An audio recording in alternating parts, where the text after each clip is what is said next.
Hi, everybody. It's James. Welcome back to the Swifts. Yeah. Did you expect to see another one of these? That's a good, interesting question. This is, I guess we can call this Swifts season, I don't know what, season 10? The redemption arc, where I just go absolutely ham. This isn't going to be like a traditional, like what we have been doing series. To me, Swift episodes, essentially.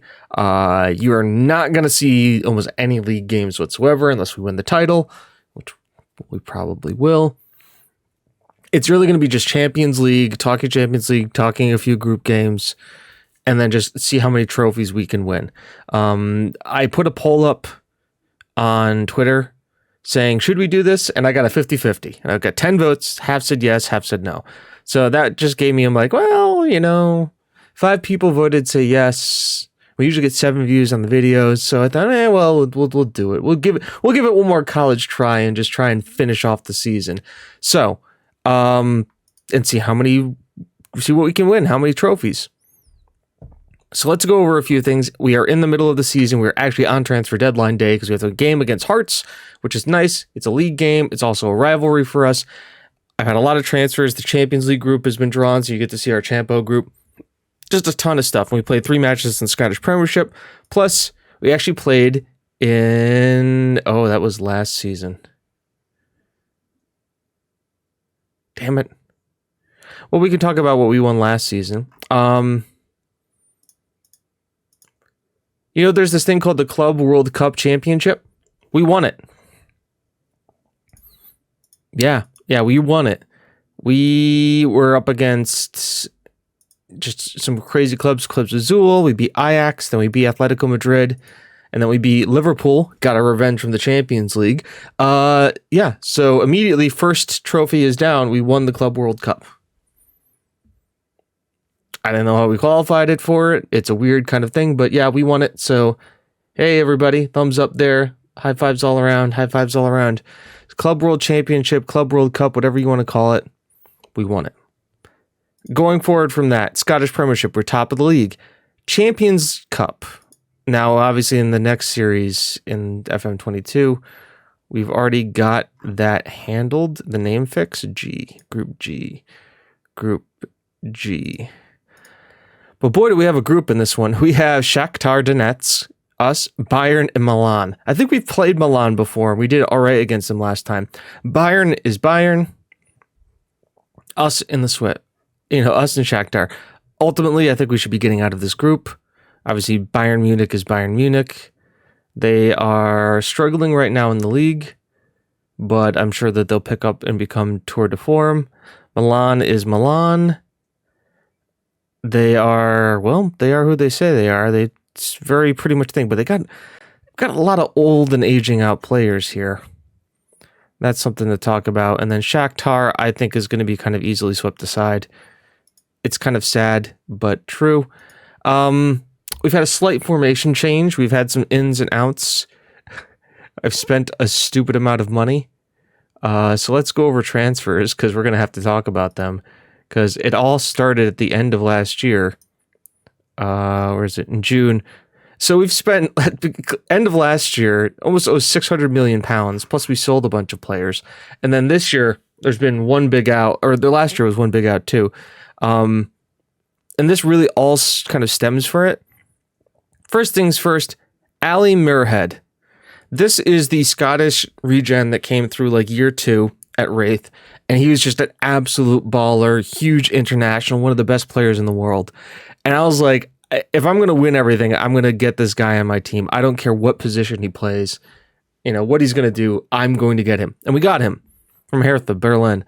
And he's kind of sparked the formation change, which we talked about in the last episode. But yeah, here he's the advanced playmaker. He's the attacking midfielder, but he can also drop in deep and play more of a playmaker role if we need to go to the defensive midfield position. He's there. He's just, look at him. Look, he's just stupid. And the best part is he's not even the best guy we brought in. It's just stupid to have him here, and he's great.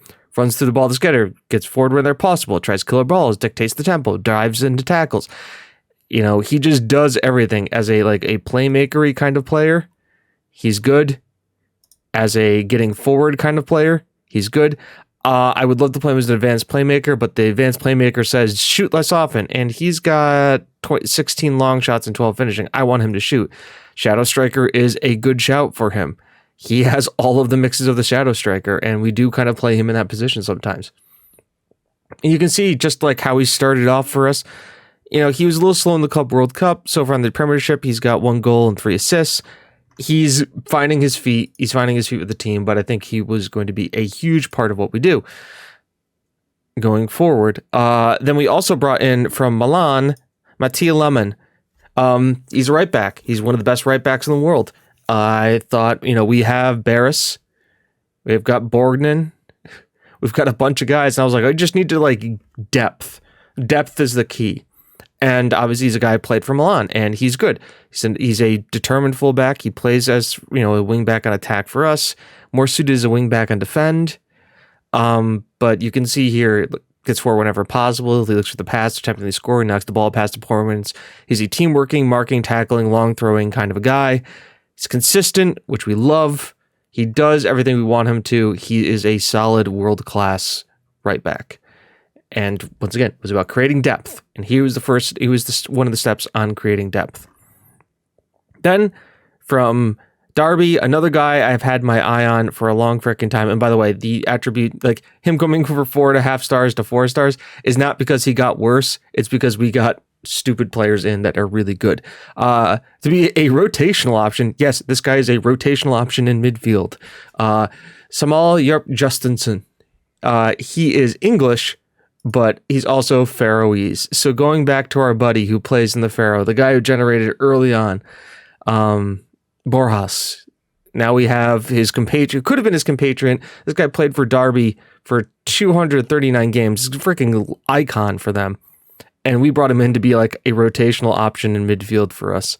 You can just see he's good. He just does everything. He's not like great. His best probably position is a deep line playmaker, but he can play make. He does everything good. He's got some small deficiencies. He's not a free kick and our long shots or long throw guys, and he's not a leader. But he protects the ball, progresses the ball well. He's naturally fit like a maniac. And yeah, he's a solid head. Really was kind of waffling up and down. Derby County have been kind of a yo-yo team. So we kind of rescued him from the yo-yo team and brought him along here to be a rotational option in midfield. Also English, which is kind of a big deal for us. Then, because we were selling people, we brought in this guy, Lauren Passos Carne, as just a rotational center back. He looks good. He's a squad player. Looks like he could develop really well. He's a wonder kid. He's a left-footed center back who has 3-star current ability, 5-star potential, and then looks like he can, it's tackling and technique is 17 position. Like, guy can ball. Guy can play as a ball playing defender. Okay. Like really okay. He's got what we like about him. He's kind of short, 6 foot. And he's not an aerial threat, but you want to know what? Does what we want him to do. So that was all of the business we did in buying at the end of the season, at the beginning of the transfer window. Let's talk about the outs. Jonathan Murphy has gone to Liverpool for £118 million. I love Murphy. I wanted to keep him. I wanted to keep him so bad. But £118 million. You let the guy go. That is a stupid world-changing amount of money. Plus a sell-on clause of 30% of whatever he sells for. Why do you make that? You make that transfer. Padilla. Remember Matteo Padilla? We sold him to Newcastle. He's gone. Alexander, he got pissed at me because I wasn't playing it with him. Guess what? Newcastle bought him, £27 million. £27 million for him. Carne comes in as a replacement. Fair trade. I think I did a good bit of business. So we brought in $300 million. We almost spent $600. But we still had more money. We still had more. And we've sent out another $102 million and spent another $150 million. so far, and today's the last day of the transfer window. So let's talk about the other outs. Stephen Yap was pissed that I wasn't playing him enough, so I sent him to Aston Villa. He's 26 million going up to 35.5 million. We got our money back, plus extra. Campello was pissed I wasn't playing with him. 21 million, we got our money back, raising up to 35.5. Fine with that. Zebra can have him. Adam Steele was unhappy that we weren't playing him. Sent him to Valencia, 21 million. We bought him for 9. Made a profit. Romano Viscalia, we bought him for 1.2. He's pissed we weren't playing with him. Bristol City met his release clause at 13.75, so we moved him on. Wenzia, we weren't playing him. Made 10 million pounds on this guy. Sad to see him go, but that's all right. Pavel, we got for like 60K. Just sold the Rangers for Rangers, I know Rangers, right? But 44.5 million. Godoy, remember him? Forever on loan. Well, we sent him to Union Berlin for 3.2. We got him for like on a free. Sean Lynch, we weren't playing him. We sent him to Chicago. No miss there. Bunch of loan fees out. And now let's talk about our other ins. So we talked about Kansarne. We saw him. That happened on the same day. You see him on both. Then this guy, Moreno Morone, an attacking midfielder. I'm like, oh well, we need some depth in the attacking midfield. Oh look, here's a 20-year-old Argentinian. Great, he's a squad player. He's on like low money. He does attacking midfield good. I like this. He dribbles, first touches, he passes, he has teamwork. He's good decisions, composure, has decent pace, agility, and balance. Great. Runs through, dictates tempos, tries to play his way out of cover. Perfect, and he's consistent. 10 million pounds going up to 11.5. I think that's a good bit of business. Hey, and then we're like, hey, why don't we just also get an elite left back too and just really make our team? We've got Bota, but here's Steven Mertens, who is an attacking fullback. Tackling technique, marking, passing, first touch, dribbling. He is quick. He is good at decisions. He is a consistent performer. He loves big matches. He is an international. He is a world-class player. We have 2 world-class right backs. We have 2 world-class left backs. We have 2 world-class center backs and a world-class goalie. A keeper, goaltender, keeper. We're good. I have solved the defense. I have gone, where can I get better? Okay, this. And I've done that. Now, once again, our center backs, you probably would say, aren't the best, but Lovett and Williams are top tier.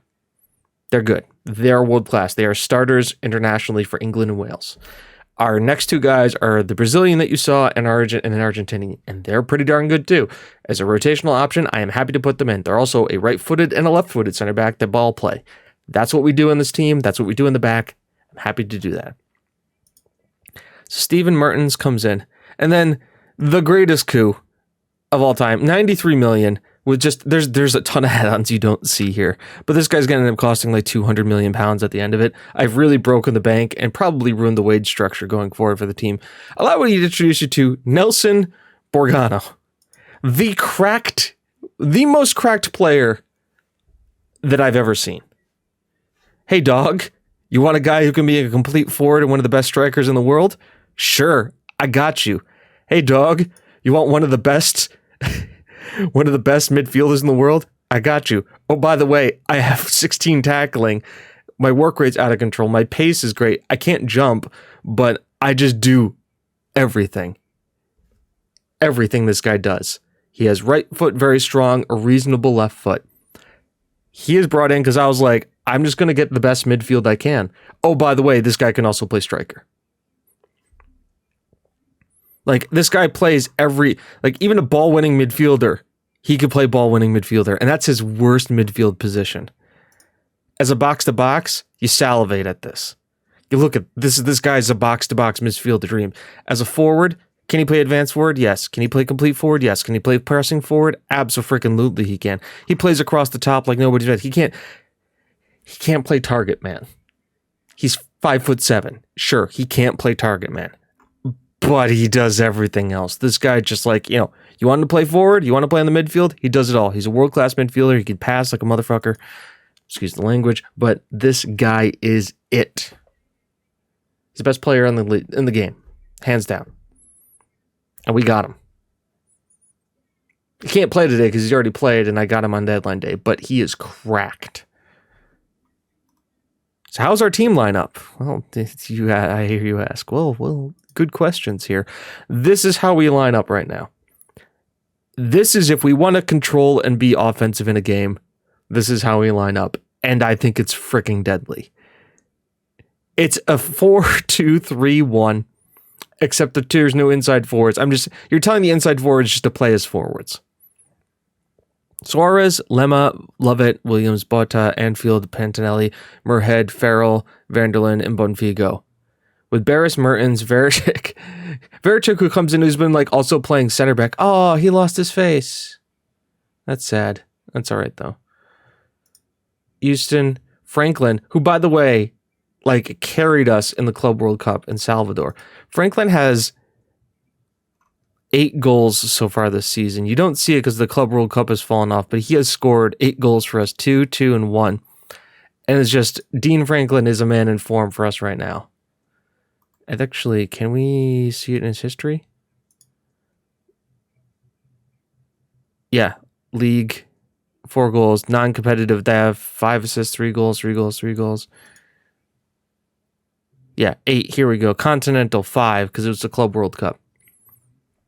This is the team going forward. And just think, like, Enfant Peter here probably drops out, even though he's the tireless midfielder, to bring in Nelson. So, like, we have probably some of the 3 best midfielders in the game right here. Between, like, these 3. I think what probably happens is he comes in, Nelson comes in, becomes the box-to-box midfielder. Pantinelli can play as a ball-winning midfielder, but then I think he becomes like a playmaker, almost like a deep line playmaker kind of a role. Murhead is on attacking mid, mainly because I don't want him to be a playmaker, because I actually want him to shoot. But I think we may play him as a shadow striker. Just to make it more conflicted. Just to have like 4 guys in the box. It's just going to be insane. Let's get into this game. I've waffled on enough here. You guys have stuck with me for 17 minutes. Let's watch some freaking football here. Yeah, opposition instructions, that's fine. I don't want to hit early crosses. Attacking sounds like hilarious.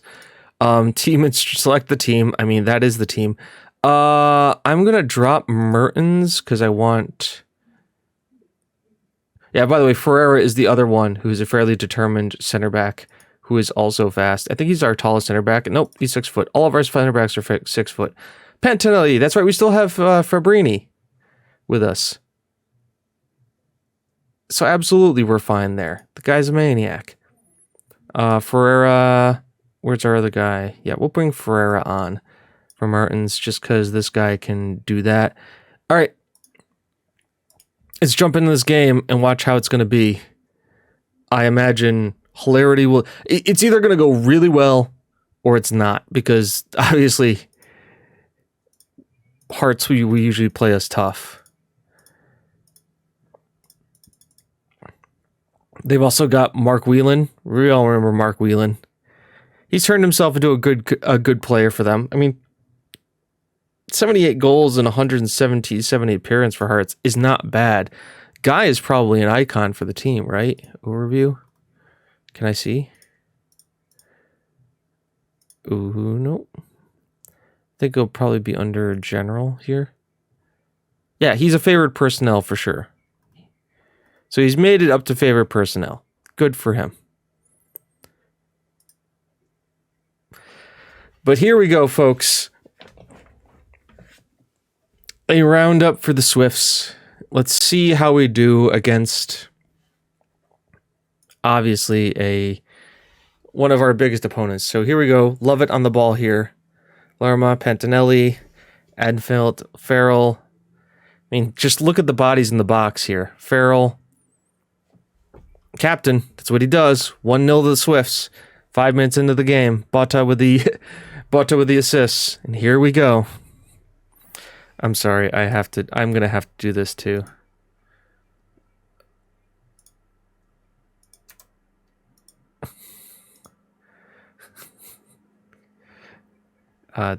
Yeah, let's cancel that.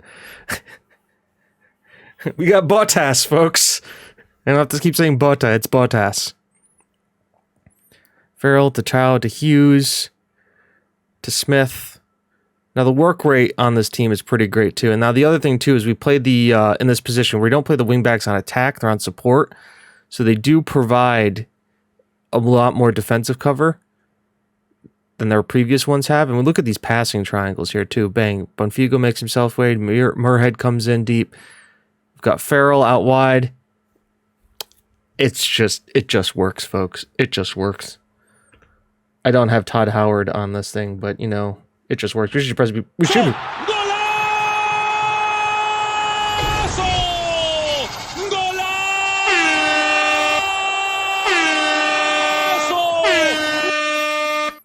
We could do that now, because now we have an 8-minute brace for Farrell. And here we go again. Oh, that would have been an amazing thing. Also, Vanderlyn has 7 now because Murphy's gone, and Murphy was normally number 7 as Wheelahan sends it just wide. Do we get caught out sometimes? Do we play a high line? Yeah, we do. Doesn't matter. I think the goal of the Swifts were you used to be defensively sound, but also counterattacking, pressing football. I think now the goal is just, fuck it. Let's just score more than the other guys. As Farrell almost completes his hat trick in 20 minutes. As Vanderlyn's going to go here take this corner. Sends the ball in. Williams sends it over. God, I miss Heracles. I miss the tall guys. But you know what? You can only do so much. Pantinelli sends the ball in. Love it. Back post. That's going to be collected by... Ooh.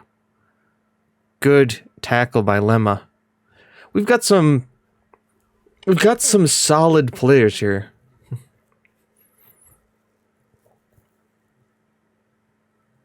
Oh, Muirhead's going to get this. Oh, boy. Oh, no.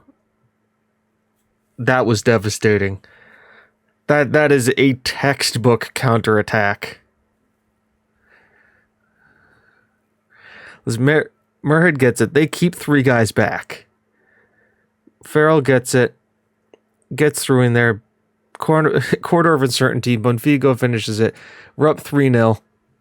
I mean, we are also on attacking for this, guys. Oh, by the way, did I mention that Muirhead also can take a free kick? Like, he's really good at free kicks and long shots too. Like, this is a big thing. Wow, Rangers have not won a game in their first 3 matches. That's kind of crazy. Banter, Farrell, Takor sends the ball through the lines. Suarez is there though. He's going to kick this long. Deflected down. Nope. Vanderlyn. Bonfigo. Blocked. Bonfigo again. Doesn't matter. It's a 32-minute brace for Bonfigo. Hi, this is the Swifts. This is how we play football now. Oh, Mark Wheeland has had 2 shots. We should probably think about closing him down more. Dude, have you seen the score? Have you seen what we're doing here right now? Pantinelli, ball in. Love it. It's cleared. Pantinelli's going to get this. Oh, and here we go. Williams. Like, everybody's comfortable with the ball at their feet. Somebody break the lines. Bonfigo did. Hat trick. 42-minute first half hat trick for Bonfigo. Vanderlyn with the assist. It's just everybody's comfortable with the ball at their feet. Everybody. The entire team can dribble, can pass. You got two forwards on 9.0s. Oh, wait, we're not done yet? Oh, that's silly. Don't you do it. Oh, they're going to clear it. That's the half. Yeah. Good touches in the penalty area. Good number of touches of the ball. Regained possession well. Oh, Williams has only completed 5 passes. He probably hasn't had the reason to pass anything. Can I really say oh, Williams has only completed 5 passes when we probably just controlled possession in their half? We had 50% of the ball. Something tells me if we looked at a heat map, can we see a heat map? Swiss body language, report, league table, player ratings, focused attacks. Oh, no. Vanderlinden, cross in. Uh-oh, it's a penalty. McCaffrey shoved, love it. And Pantinelli's going to step up, because of course he is. Haven't changed those penalty takers yet. Pantinelli sends it. I mean, okay. 6. This is at this is at Hearts too. I'm sure this is going over real well with the away fans. This is a derby. Yeah. I'm sure this is going real well. Murhead, deep free kick in. He misses the header, but that's okay. Louis Jr. collects. Ball over the top. Wheelahan has broken the lines, but Suarez is there. Williams just did enough to put him off. Look at their wingbacks. We are destroying their wingbacks right now.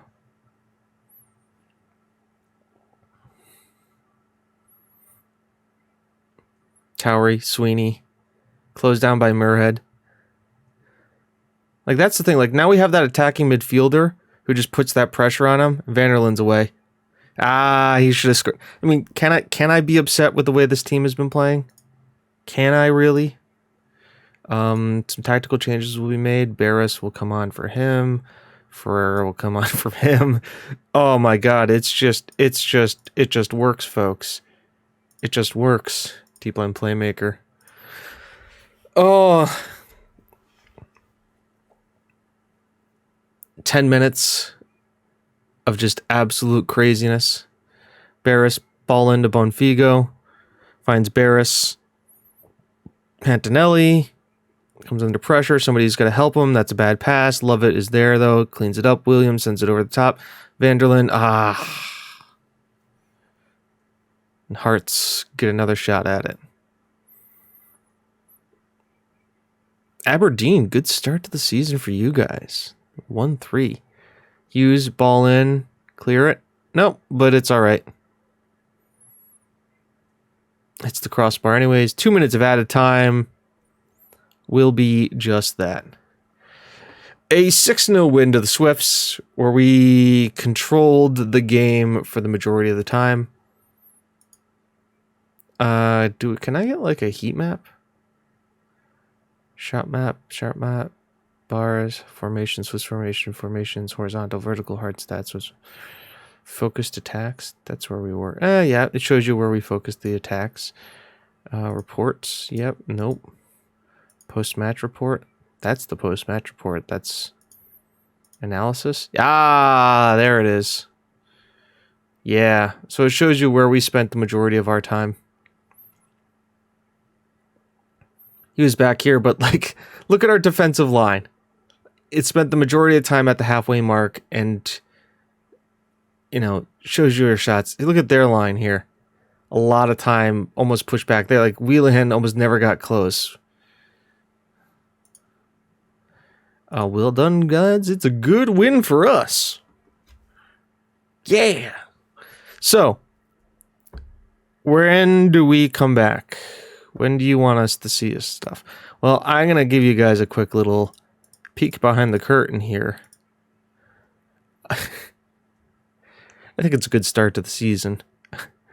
Arsenal 4-1. Oh, yeah, we had a testimonial for Ederson, and we beat Man City. Daniel, that guy is really freaking good. I'm going to see you guys probably back here for the second Bayern game. Or Shakhtar. Yeah, probably that. Because once again, it's about Champions League. It's about winning stuff. I think if the early season is anything to go off of, we're do all right. By the way, taking the Bedford Cup seriously this time. Even though we played a rotated squad, we still beat them 5-0.